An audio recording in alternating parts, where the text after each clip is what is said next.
Nah, sampailah kita pada teorinya Auguste Comte yang sangat terkenal. Mungkin teman-teman pernah dengar teori ini, bahwa masyarakat itu berkembang dari fase teologis, kemudian naik kelas ke fase metafisik, kemudian naik kelas ke fase positif. Nah, ini perkembangan sejarah sosialnya manusia. Dari teologis jadi metafisik, jadi positif. Coba kita lihat satu-satu ya. Kalau teologis itu manusia memahami alam, memahami dirinya dan lingkungannya dengan mengambil referensi dunia di luar dirinya. Kekuatan-kekuatan superhuman, bisa bahasaku, berhala-berhala, benda-benda yang disembah, bisa dewa-dewa, bisa Tuhan kalau sudah sampai monoteisme. Jadi kalau ada apa-apa, oh ini dewanya sedang marah, oh ini Tuhannya sedang tersinggung, oh ini danyangnya sedang gak setuju. Nah itu berarti tahapnya teologis. Jadi organisasi sosialnya bersifat absolut. Biasanya yang monarkis.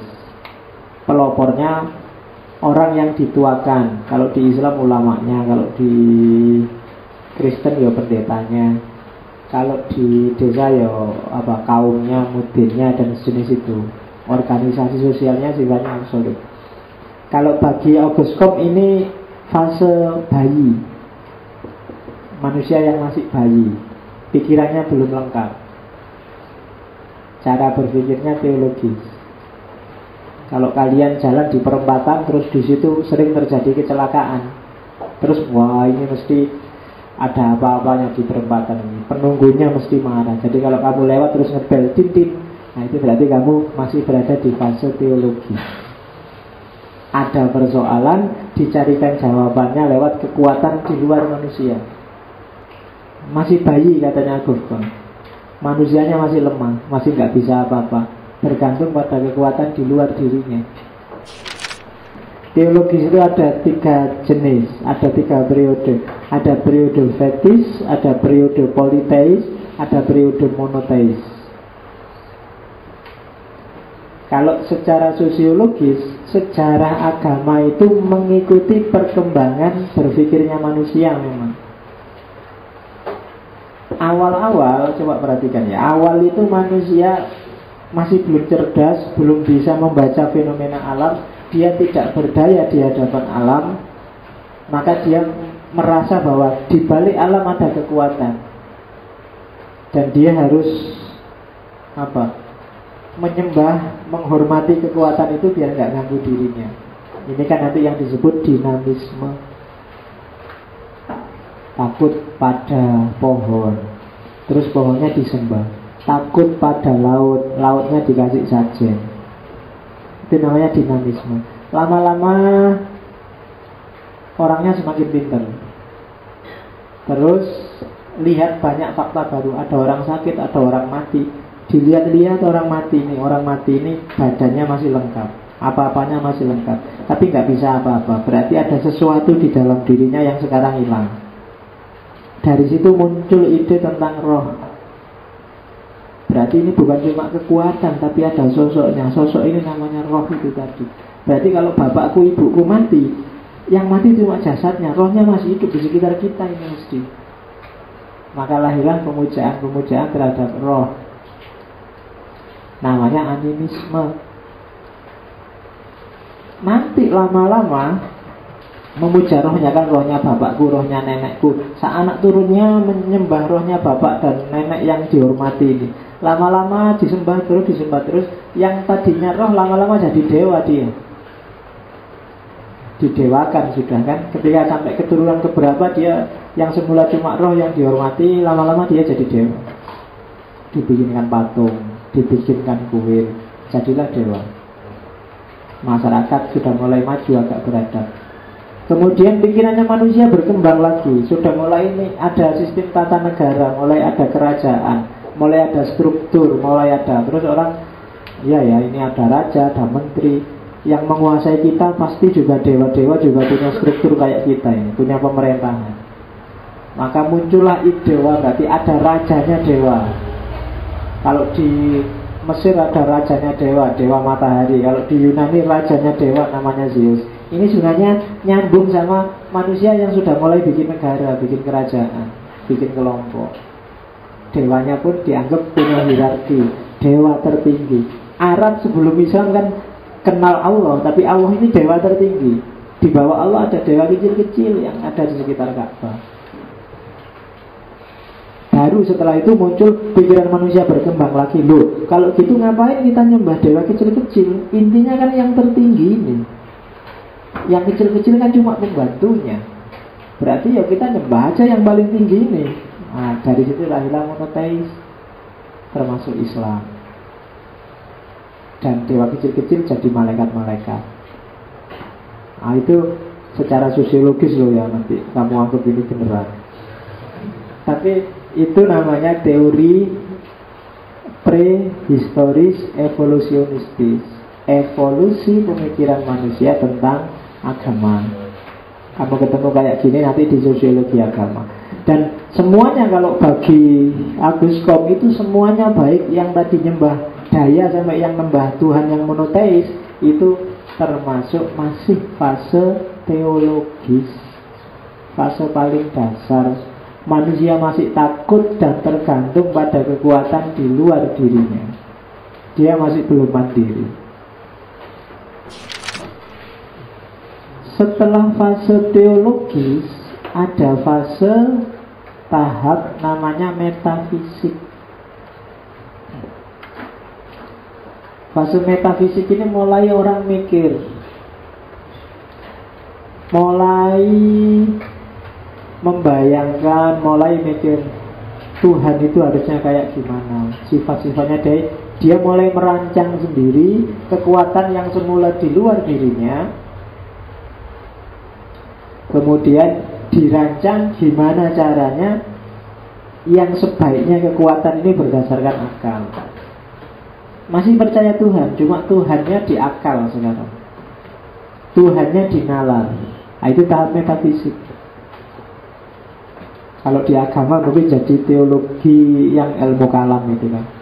Allah itu dia harusnya cuma satu, nggak boleh ada dua. Allah itu harusnya maha penyayang. Ada sebab akibat. Allah itu adalah sebab yang pertama. Allah itu hakikat, kita ini cuma sampingan. Dia yang wajibul wujud, kita mungkinul wujud. Ini tahap metafisik. Kalau di tahap teologis orang pasrah 100%. Kalau di metafisik orang mulai mikir, cuma tetap percaya. Tetap percaya.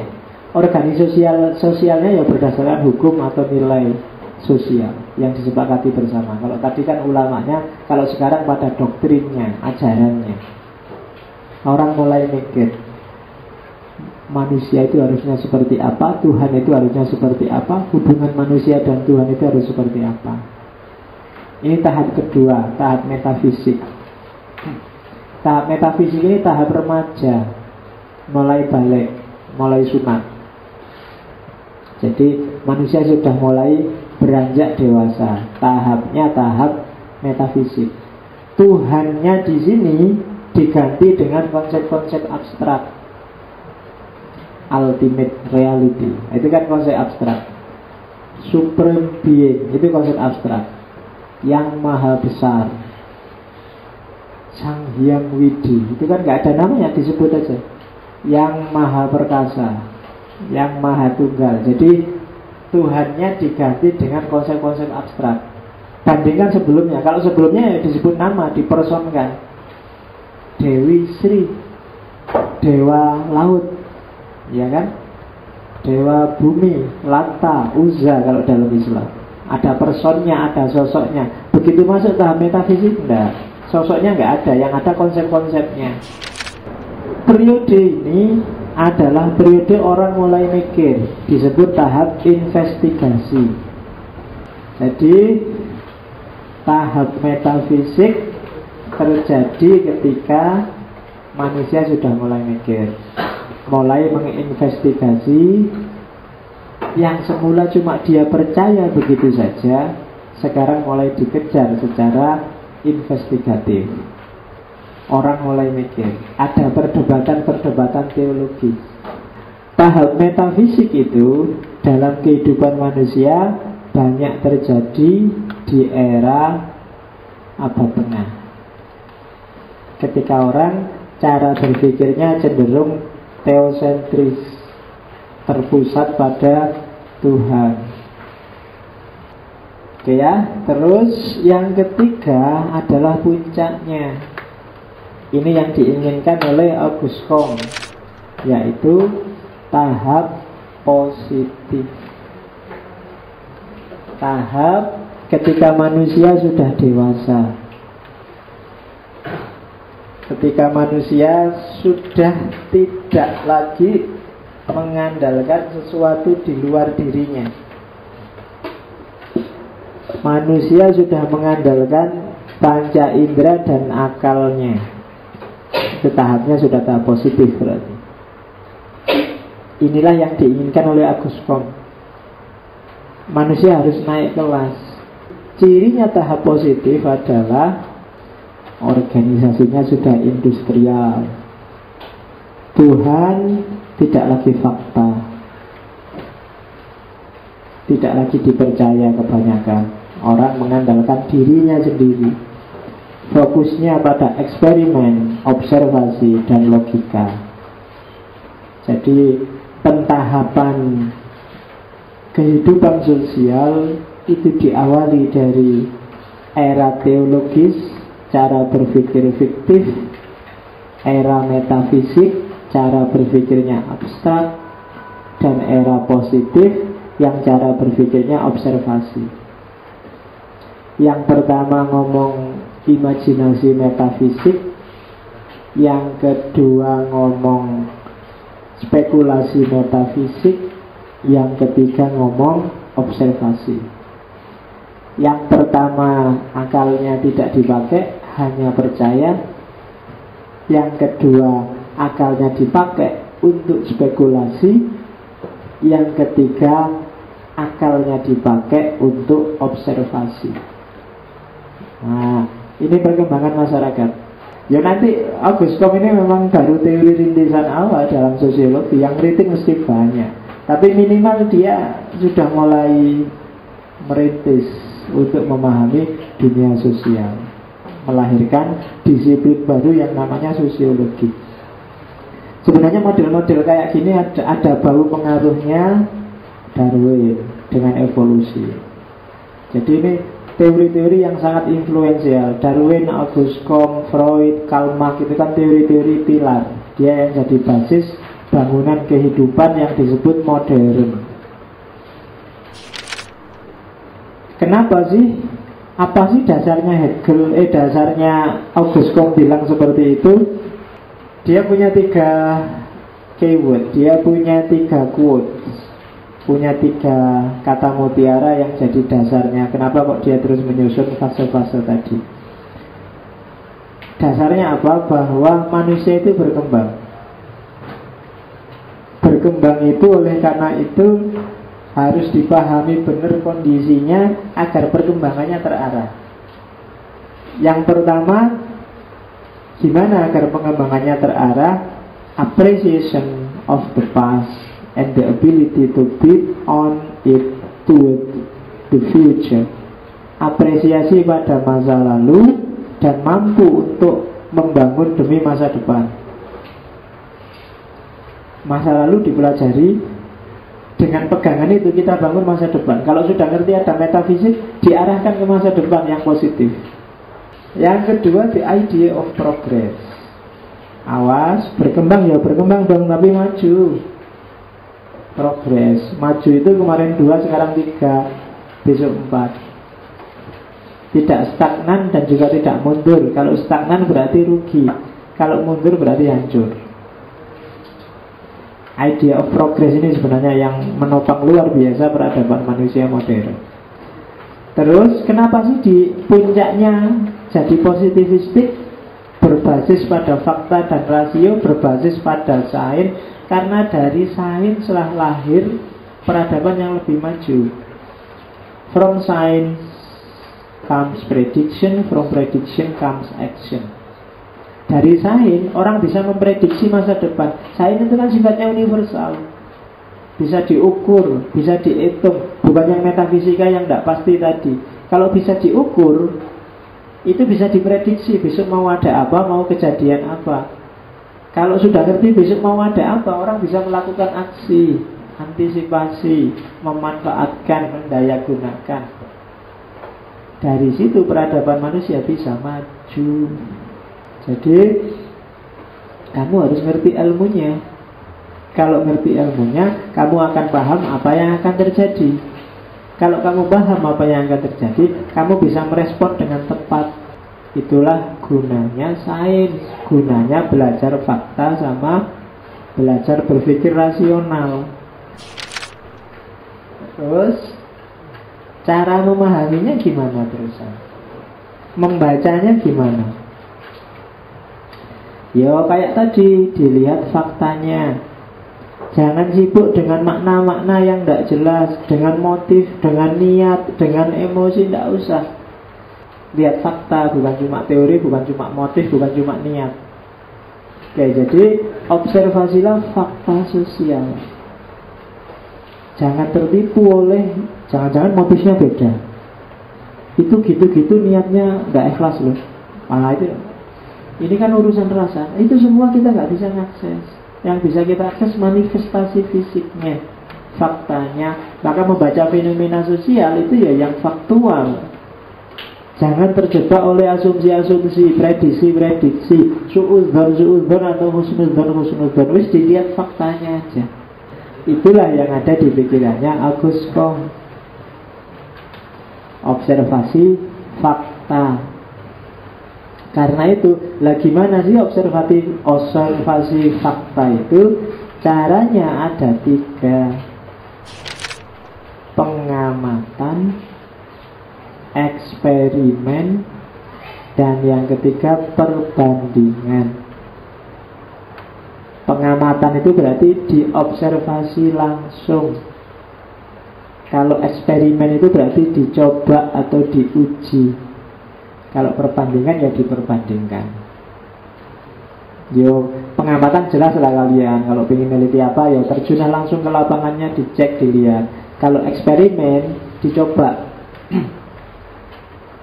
Kira-kira seandainya ngaji ini dipindah ke hotel, kira-kira lebih nyaman nggak ya? Kira-kira mungkin lebih masuk ini. Nah itu, ayo dicoba, ya itu eksperimen.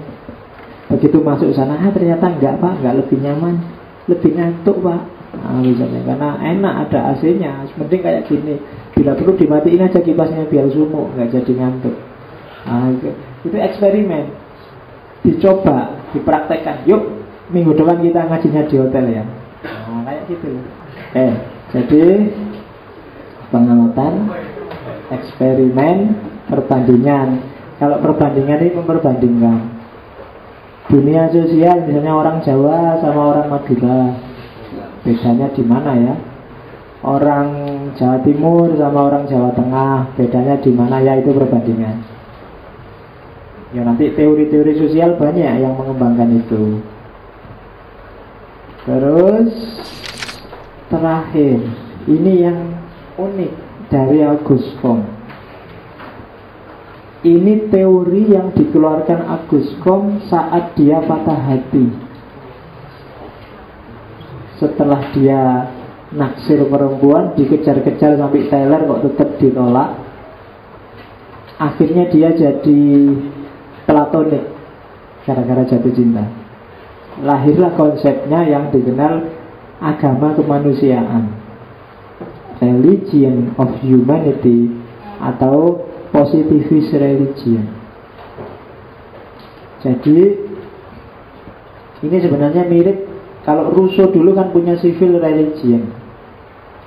Civil religion itu tidak selalu mirip agama, tapi ritual-ritual sosial yang dibakukan di tengah masyarakat untuk fungsi-fungsi kebersamaan, fungsi-fungsi spiritual, pokoknya untuk bareng-bareng. Itu teorinya Rousseau. Agama juga bisa jadi civil religion. Misalnya NU dengan tahlilannya itu bisa jadi civil religion. Dia tidak cuma fungsi religius, tapi ada fungsi sosialnya di sana. Mungkin kerukunan, mungkin persaudaraan, mungkin ikatan sosial yang semakin erat. Itu namanya civil religion. Jadi agama masyarakat, agama yang berperan jadi agama di tengah masyarakat. Mungkin tidak selalu agama formal. Kadang-kadang sangat konstitusional, misalnya upacara bendera itu kan kayak agama. Itu sebenarnya sejenis civil religion. Tujuannya menanamkan nasionalisme. Ini yang punya konsep kayak gini Rousseau. Auguste Comte ini memimpikan bikin agama baru yang tidak kayak agama sebelumnya yang mengecewakan. Jadi dia ingin bikin satu agama penuh dengan spiritualitas, penuh dengan humanitas, tapi minus formalitas, bahkan minus Tuhan yang formal. Jadi dia menyebutnya agama positif. Loh, terus agama kan biasa ada Tuhannya. Iya ada, tapi Tuhannya adalah Grand Etre, Supreme Being. Ada yang supreme, ada yang agung. Apa ada yang agung? Itu kemanusiaan. Jadi yang dipertuhankan adalah kemanusiaan. Karena ternyata hampir semua agama sebelumnya banyak yang tidak manusiawi. Bunuh-bunuhan, saling bantai, saling menjatuhkan, saling caci maki. Agama kok tidak manusiawi ya dalam pikirannya konteks. Padahal agama itu kan dari Tuhan diturunkan kepada manusia, untuk manusia. Tapi kok malah dikasih Tuhan petunjuk manusianya malah gak jadi manusiawi. Sehingga dari agama banyak sekali tragedi-tragedi berdarah sampai hari ini. Yang terakhir kasusnya ISIS itu kan. ISIS itu kan yang kok bisa ya orang beragama jadi kayak gitu. Kok malah kehilangan kemanusiaannya? Jangan-jangan ada yang keliru. Maka terus Auguste Comte memimpikan agama yang sifatnya kemanusiaan, agama manusiawi. Fokusnya pada manusia. Nilai tertinggi yang dijunjung, yang ditegakkan adalah manusia. Dan kebetulan di Perancis saat itu kan sedang populer-populernya era pencerahan yang menomorsatukan manusia. Nah, agama ini ajaran dasarnya adalah cinta dan pengabdian kepada kemanusiaan. Kenapa cinta? Karena ya memang cinta itu nilai paling tinggi dalam kehidupan manusia. Dunia ini besok pagi langsung bubar kalau tidak ada cinta. Kalau tiba-tiba Allah coba sekali-sekali cinta dibuang dari hatimu semuanya, cinta terhadap apa saja, maka besok pagi dunia kiamat. Ya kan? Yang bikin dunia ini bertahan kan orang tua masih cinta pada anaknya, suami masih cinta pada istrinya, atasan masih cinta pada bawahannya, pemerintah masih cinta pada rakyatnya, rakyat masih cinta pada pemerintahnya. Kalau ini semua hilang, kiamat besok dunia. Jadi katanya Auguste Comte, ya karena dia baru patah hati kan, jadi dia nangis-nangis terus. Cinta adalah nilai yang paling tinggi dalam kemanusiaan. Oke, jadi dasarnya cinta dan cinta sesama, pengabdian pada masyarakat. Nanti dari Auguste Comte lah keluar satu istilah dalam dunia etika yang disebut altruisme. Jadi altruisme itu etika, sikap mental yang siap mengorbankan dirinya untuk kepentingan orang lain. Itu altruis. Egoismenya disingkirkan jauh-jauh, dan hanya orang lain yang dia pikirkan. Itu altruis. Dan altruis itu yang bisa melahirkan altruisme itu cinta, mahabbah. Orang yang tidak cinta nggak bisa berkorban. Nah, dari situlah nanti lahir jargonnya positivisme. Love as principle, order as basis, and progress as end. Cinta sebagai prinsip, keteraturan, ketertiban sebagai dasarnya, dan kemajuan sebagai tujuannya. Oh, ini luar biasa. Jadi kalau pakai pedomannya August Comte dalam hidupmu, jadikan cinta sebagai prinsipnya, kemudian kedisiplinan, ketertiban, keteraturan hidup sebagai dasarnya. Karena kalau kamu nggak disiplin, nggak teratur, nggak tertib, itu hidupmu nggak akan bisa maju. Jadi love as principle, order as basis, and progress as end. Nah, itu semboyannya kelompok positivis. Jadi hikmah paling besar yang bisa kita ambil dari positivisme adalah ada satu wilayah dalam hidup ini, yaitu akal dan empiris. Jadikan akal dan empiris itu pijakan awal.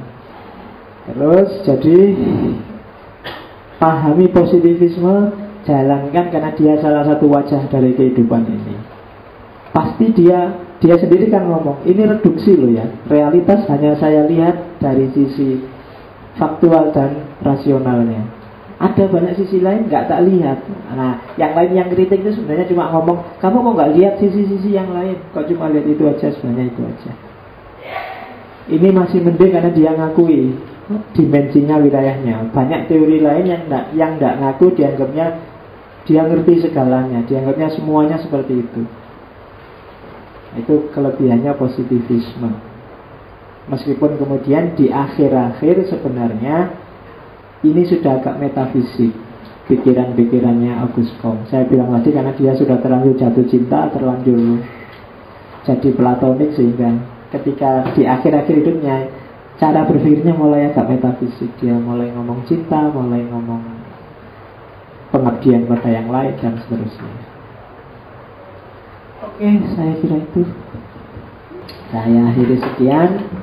Wallahul muwaffiq. Wallahu a'lam bishawab. Wassalamualaikum warahmatullahi wabarakatuh.